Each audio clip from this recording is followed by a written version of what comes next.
Fala galera, eu sou o Pedro Silva e esse é o Cristão Trabalhista. Então, roda a vinheta que o vídeo já começou!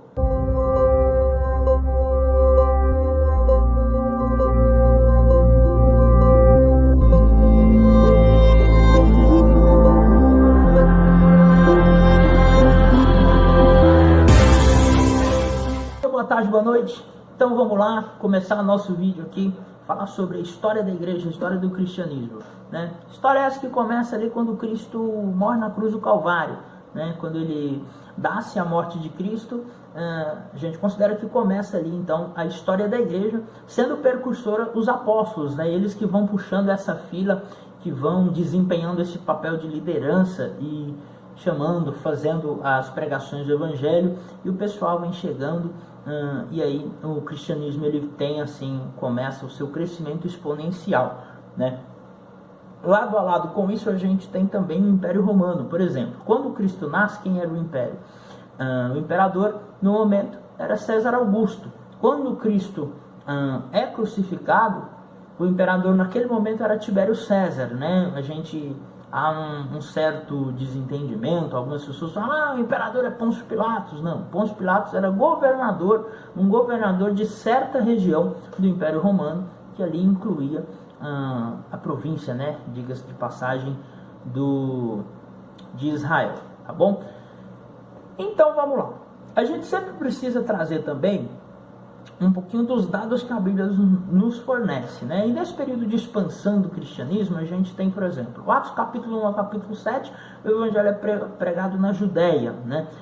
Ou seja, alcança já uma determinada região de Israel. No capítulo 8, tem Samaria. No capítulo 9, a gente tem um importante fato, que é a conversão do apóstolo Paulo no caminho de Damasco, já fora do evangelho, já fora do Estado de Israel, né? Ou seja, Paulo ele se converte, obviamente que num encontro direto com Jesus Cristo, né, no caminho de Damasco, fora de Israel, ou seja, tendo um sinal que esse evangelho vai se dar pelos quatro cantos da terra. No capítulo 10, a gente tem a conversão do primeiro gentil, que é Cornélios, né? Ele se converte ali na região de Cesareia, enfim. E aí tem essa conversão do Cornélio. No capítulo 11, o evangelho chega a Antioquia, que era uma das maiores cidades da época. Ou seja, então a gente percebe que o cristianismo ele está assim, nesse período, está num período de expansão, assim como o Império Romano, né? Essas perseguições que o Império fazia à igreja naquele momento, auxiliava também que os discípulos, né, os apóstolos, aí nessas fugas que eles faziam, onde eles iam, eles levavam o evangelho e tinha esse alcance macro aí, ou seja, ao mesmo tempo, né, que se considera uma perseguição, essa perseguição também serviu para beneficiar, de certa forma, o crescimento do cristianismo. Nos capítulos 13 e 14 de Atos, a gente tem a primeira viagem missionária de Paulo, a Galácia, né? A Galácia do Sul ali, se eu não me engano. No capítulo 16 até o 18, nós temos a segunda viagem missionária, ou seja, alcança mais um pouquinho. No 19 e 20, ele chega até a Ásia Menor, e ali ele chega em Éfeso. E Éfeso era uma das maiores cidades da região, e aí ele tira toda uma onda ali da Ásia Menor, que aí vem Pérgamo, Tiatira, todas essas cidades que historicamente ao longo do tempo foi trocando de nome, né? Mas enfim, tem esse alcance enorme aí ao cristianismo. No capítulo 21 até o 28, Paulo está preso, ou seja, ele foi preso em Jerusalém e estava sendo levado para Roma para ser julgado, né? E é onde também dá-se a sua morte. Atos dos Apóstolos, ele é um livro totalmente histórico, ele termina no capítulo 28, e dali ele não tem sequência. Na verdade, ele é o único livro da Bíblia que não tem conclusão, tá? Por quê? É considerado que esse livro, por ser um livro histórico, por contar a história da igreja, a igreja não acabou, ou seja, até hoje nós temos igreja. Então, por isso, esse livro ele não tem uma conclusão, e a gente tem a história da igreja sempre perpetuando aí, né, por longos e longos anos, mesmo passando por essas dificuldades. Lado a lado com isso, com essa historinha, a gente tem também o Império Romano, que aí eu vou falar o nome de alguns imperadores e aí depois a gente vai linkar tudo num só. Quer ver? Quando Cristo nasce, então a gente tem César Augusto. Quando Cristo é crucificado, já está Tibério César. Depois vem Calígula, Cláudio. Todos eles perseguindo cristãos, né, considerando o cristianismo ali uma religião criminosa, né? E por isso, na época, se você cometia crime, a maioria dos criminosos ali era pago com a morte, ou seja, recebia a morte em troca. Em 54, a gente tem Nero. Nero é considerado um dos imperadores mais tortuosos para os cristãos. Porque em 54, 10 anos depois, 64, se eu não me engano, dia 17 de julho, ele põe fogo em Roma. Roma queima por 6 dias e 7 noites. Nesses 6 dias e 7 noites, dos 14 bairros que Roma tinha na época, 10 pegaram fogo. Nero culpa os cristãos, né? E essa culpa dos cristãos vai trazer uma revolta tão grande que aí ele faltou madeira para construir cruz e litros de piche foram jogados em cristãos, queimando em Roma para, diga-se de passagem, para clarear a cidade, né? A cidade de Roma ficou totalmente clara, com tanto de cristão sendo queimado vivo por conta dessa acusação de Nero deles terem botado fogo na cidade de Roma. No ano 70, nós temos o que? A inauguração do Coliseu. O imperador da época era Vespasiano. Vespasiano, na inauguração do Coliseu, é considerado ali um maior ato, né, de atrocidade contra os cristãos. Em média, nós tivemos 10 mil cristãos por espetáculo sendo queimados vivos.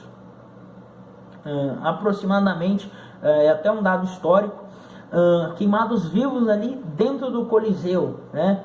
Tem relatos de cristãos sendo crucificados da mesma forma que Pedro, de cabeça para baixo, da mesma forma que Cristo, pregados no madeiro reto, sendo enrolados em pele de animal para que os leões, né, imaginassem que fosse um animal e comessem.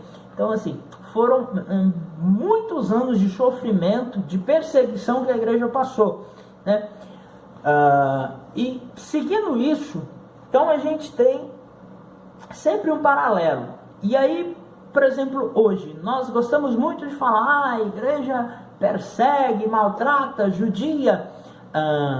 É um pouco um reflexo do que a igreja sofreu lá atrás, né? Às vezes a gente tem esse paradoxo, e é alvo de debate, inclusive nos ambientes acadêmicos, nas universidades, na própria igreja também, enquanto há reuniões aí de teólogos, enfim, sentam-se na mesa, começa muito esses debates, quem sofreu mais, quem sofreu menos, como que se dá isso. É algo que eu consideraria vergonhoso, né? Acho que não é algo que a gente tem que ficar dialogando e sentando e estar massacrando ou desmassacrando, tirando. A gente precisa sim entender a história, mas a forma com que a igreja faz, ela entende essa história, na maioria das vezes está um pouquinho de forma errada. Dentro desse contexto, a gente tem, depois de Vespasiano, a gente tem Domiciano, que aí Domiciano ele roga para si o título de Deus. Aí ele já é um imperador, acredito eu, que faltando uns parafusos a mais aí, ele já roga para si o título de Deus, título de Senhor e Deus, e continua essa perseguição com os cristãos, né? Depois disso a gente tem Marco Aurélio, a gente tem Sétimos, Décio, Diocleciano, até que chega no ano de 303, quando Constantino, o imperador Constantino, ele assume o poder e ele estava em batalha. Isso é um relato de um livro histórico, que agora eu não me recordo o nome, mas quando eu lembrar eu trago aqui para vocês, né? Diz que ele estava em batalha e ele vê as iniciais XP, que são as iniciais de Jesus Cristo no alfabeto romano.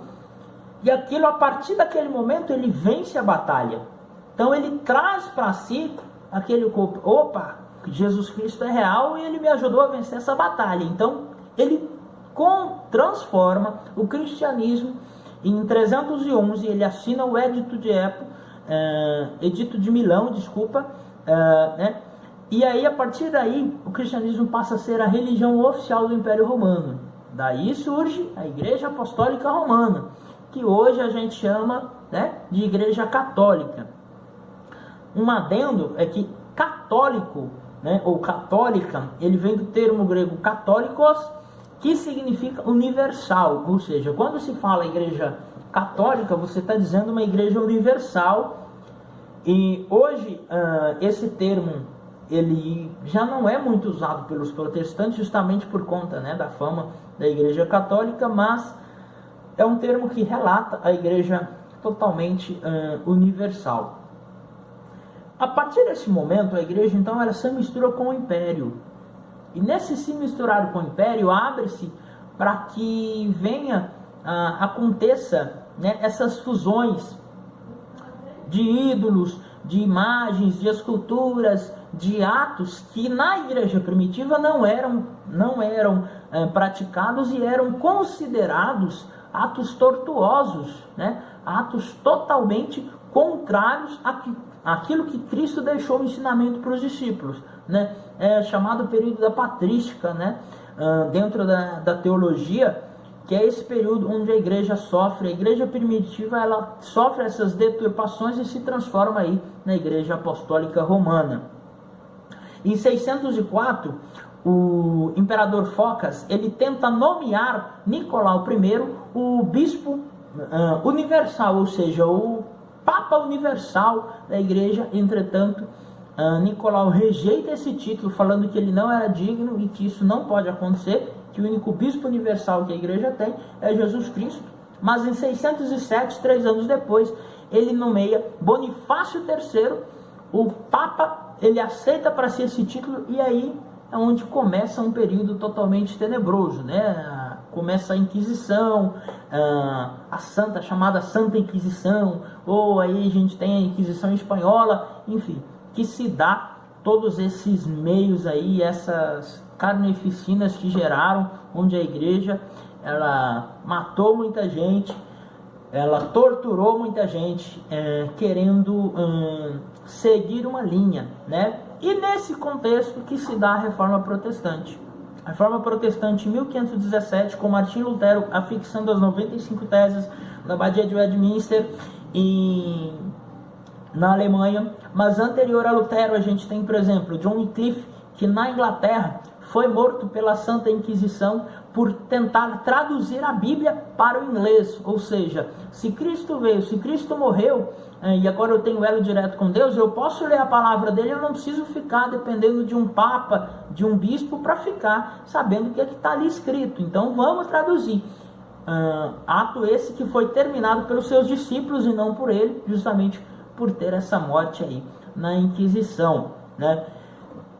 Quando se dá a Reforma Protestante, e aqui a gente já caminha para o final do vídeo, a Reforma Protestante, então, ela vem justamente para contradizer todas essas questões que a Igreja Católica, né, a Igreja Apostólica Romana tinha trago nessa fusão de Império Romano com o cristianismo, trouxe, e aí Martinho Lutero vai contra, só que a Igreja Católica expulsa Lutero e toda a sua turma. Aí começa a Igreja Protestante, aí nasce, né, uma outra igreja que tem aí os 5 mandamentos da Reforma Protestante. Os próximos vídeos a gente vai estar tratando disso, que é sola Escritura, sola Gratia e mais outros 2 que eu não lembro, mas outros 3 que no momento agora não vou me recordar.